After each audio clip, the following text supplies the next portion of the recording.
This guide will help you troubleshoot and set up your CS2 game to reduce frame stuttering. Follow these steps to improve your gaming experience. Step 1. Check system requirements.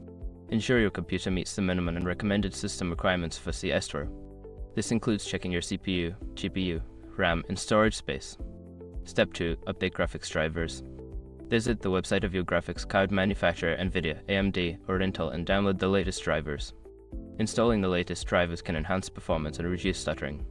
Step 3. Adjust in-game settings. Launch CS2 and navigate to the settings menu. Lower the graphics settings such as resolution, texture quality, and shadow quality. This can help improve frame rates and reduce stuttering. Step 4. Optimize Windows settings. Go to your Windows settings and adjust for best performance. Disable unnecessary background applications, enable game mode, and ensure your power settings are set to high performance. Step 5. Monitor and manage background processes. Use the Task Manager to check for any resource-heavy applications running in the background. Close any that are not needed while playing CS2 to free up system resources. By following these steps, you should see an improvement in your gaming experience with reduced frame stuttering. Enjoy your time in CS2.